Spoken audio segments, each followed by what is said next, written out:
Welcome to Week and Geek, your new comics preview for June 12th. I'm Mike Ortiz. And I'm the Chris Brown. What do you got?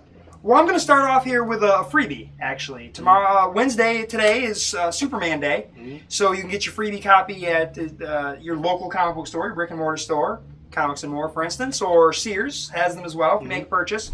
It's essentially a reprint of All-Star Superman #1. Yep. They're trying to get it out, trying to push Superman, because that does open on Friday.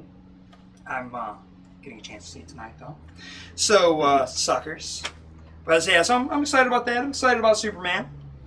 Then I'm looking at my second pick here. I've got American Vampire: The Long Road to Hell. This is a one-shot special. Kind of Scott Snyder and Raphael Albuquerque kind of coming back, just giving you a little taste. And the series is going to resume coming up here. I mean, in case people haven't noticed, Scott Snyder's been a little busy lately. Yeah. You know, he's been doing a lot of Batman stuff. He just had The Wait come out last week, and then there's another little book coming out here. I'm not entirely sure what this story is. It is a $6.99 one-shot, but the art looks great. This is a book I've missed. You know, I'd always really enjoyed this story, so looking forward to that one. Then I've got kind of an unusual one in here that I don't even know a whole lot about. This is Cerusis #1 by Big Dog Inc. This is written by Tom Hutchison, who's a friend of the show, real cool dude. The artwork looks great here. I don't really know. It looks kind of cartoony and fun, but there's like these weird snake dudes and dragons or something. I don't know. I like the art. It looks really, really cool. It looks really, really fun. Know nothing about it, but I'm excited to read it. Give it a shot. Next up, I've got a lot of odd ones for me this week. I'm looking at The True Lives of the Fabulous Killjoys #1. This is written by Gerard Way, who also did The Umbrella Academy, which was really, really good stuff. That, for me, I really loved the artwork. You know, Fabio Moon and Gabriel Ba were switching it up and doing the art on that. This is a guy by the name of Sean Simon doing the artwork. Or no, Sean Simon, Gerard Way did the script. Becky Cloonan did the art. So it looks pretty good. But just based on the strength of how good The Umbrella Academy was, I'm willing to give this a shot. Then I've got Joe Hill's Thumbprint #1 from IDW. Again, I don't really know much about this. Again, I've got some ones in here this week, so I'm not really sure what's going on. Oh, it's on paper. It's on like real paper. It's not all that weird glossy stuff. Oh my goodness. The artwork here looks really incredible. I like Joe Hill's writing. I really enjoyed The Cape. I've been enjoying Lock and Key. He's got a really, really cool writing style, and I like his stuff. This looks interesting. I have no idea what it's about. There's some criminals here. There's a naked guy on a table. I don't know. So there's some bad stuff going on, presumably. There is some sort of a torture table on this cover here. And a thumbprint. And a thumbprint, right in the iris of the eyeball there. The alternate cover is actually just a big thumbprint. Yep. Like the graphic that you just saw. Then I've got Harbinger Wars #3. This is the introduction of the hardcore. Looks pretty cool. There's two different covers. One of the covers almost is like an homage to the original, where there's people on other ends and then other people are coming in. So it looks like an homage to that first appearance, which that's kind of neat. I don't know how many people even pick up on that. You know, the 5 of us that used to read Valiant Comics, I guess. I've been liking Harbinger Wars. I think it's been pretty cool. The Harbinger Wars title itself is okay. I mean, it's got other things going on, but I'm really kind of into Harbinger and and what they're doing in Bloodshot and all those stories. I think have been really great. So, check that one out. I don't know. I think this is going to be a 4-issue deal. So we're getting close to the end of this one. Got to have, our characters careening into each other at some point. Then I'm looking at, this is one that always finds its way in my stack, obviously. I've got Peter Panzerfaust #11. This is a reimagining of Peter Pan via World War II. It's been a really solid book. This particular story arc has introduced us to Captain Hook. Some things going on there. Peter and our orphans are kind of in a fix.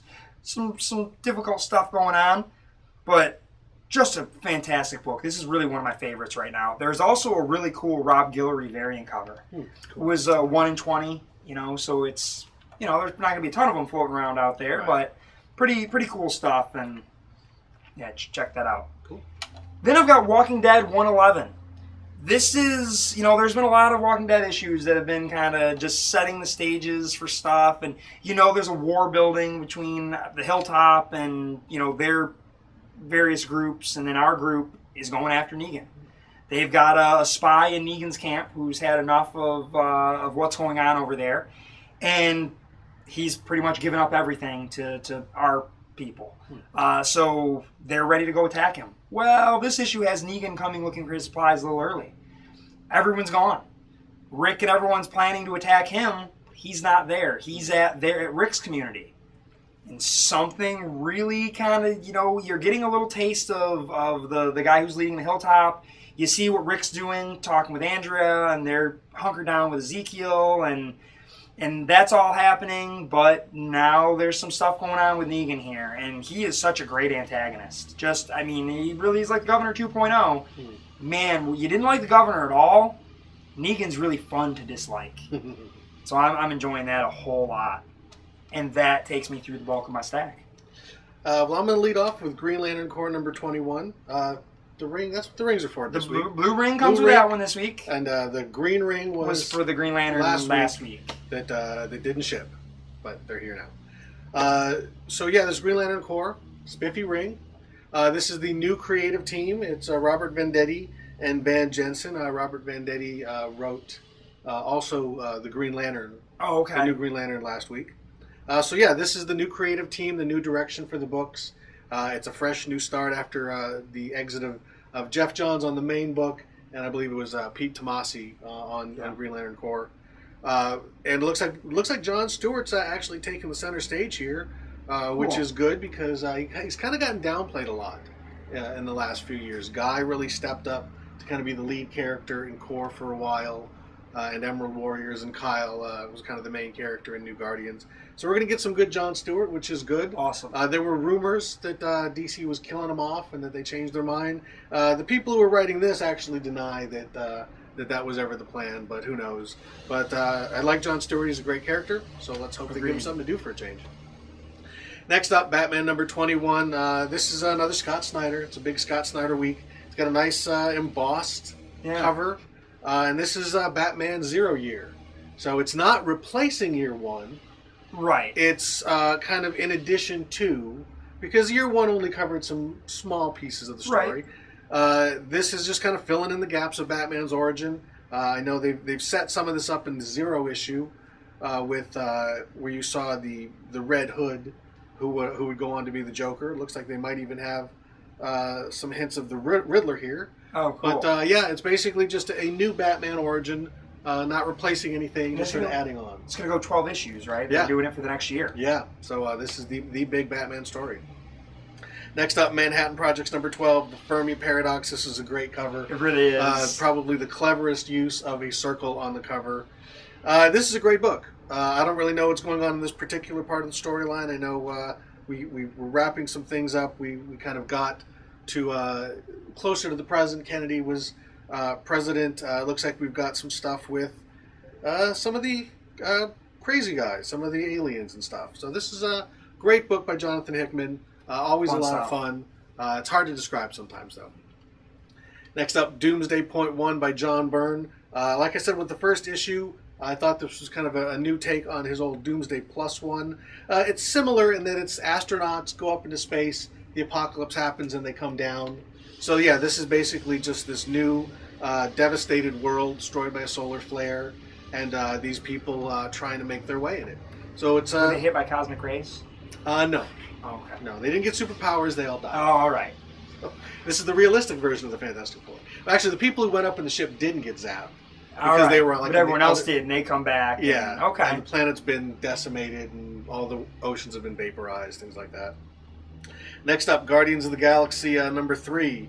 This is a great kind of knock on that old Wolverine cover with Rocket Raccoon looking quite intimidating. This has been a great book.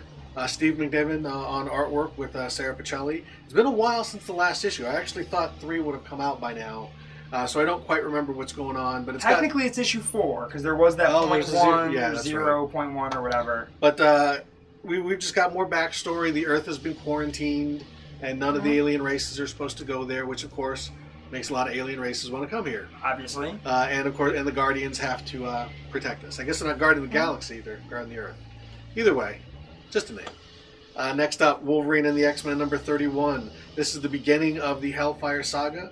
The new Hellfire Club, made up mostly of children and some other interesting ex-villains. Is that Sauron with sunglasses? Yeah, this is a funny book.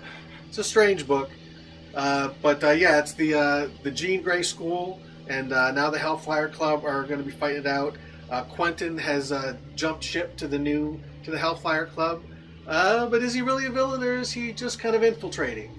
There's a few characters we don't quite know. We know that there's a traitor in the X-Men camp. There's probably a traitor in the Hellfire Club camp. But either way, Jason Aaron's been really killing it on this book. A lot of fun and very, very different from his kind of more mature stuff. Next up, Threshold presents The Hunted. This book has been canceled because it's not very good. I was getting it for Larfleeze and the Green Lantern aspect of it. But it's not going to be around for much longer. Yeah, it's canceled. It's Green Lantern, so it's in my stack. And that's the bulk of my stack. All right, well, I guess that brings me to my top pick here, which is, as I often say, if you know me, this should have been a no-brainer. Mike actually didn't realize this one was going to be in my stack this week, and I don't know how. I don't know how I missed it. This is Boom Studios, number 1 of 6, Six Gun Gorilla. It's a gorilla with 6 shooters. Mm-hmm. It kind of looks like Old West, but sci-fi, so it's on another planet doing Old Westy stuff. And then there's also, some stuff on planet Earth that's going on. Looks a little, a little kind of futuristic Earth kind of deal. Looks like an alien there. The artwork looks great. I mean, this is art by, who do we got here?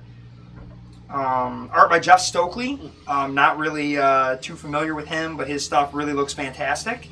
And, I don't know anything about the story. I guess we'll find out soon enough.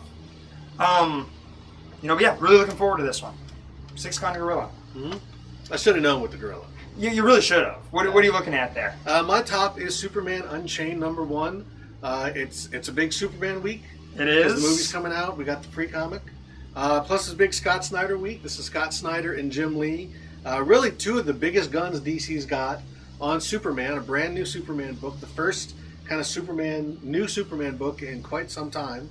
It's got this nice, sweet 4-page fold-out poster, which is going to tie into the story, right? Oh yeah, there's word stuff on this. One side is a poster, and it's really just a big splash page.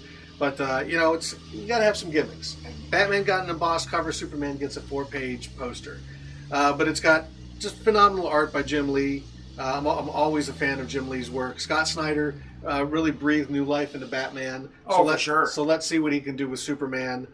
Pretty much while Superman is kind of at the peak that he's been at since probably the 1970s. Pretty much. Everyone's all fired up about Superman. Yeah, and that movie comes out, so everyone's excited about that. Yeah, between the movie and this book, this is a big Superman week. Which is about time, because like you said, I feel like Superman hasn't really gotten his due in quite some time. So let's hope that neither this nor the movie suck, so it'll stick around for a while. I think we'll be all right. Yeah, hopefully. Well, I guess that is your Week in Geek. Yep.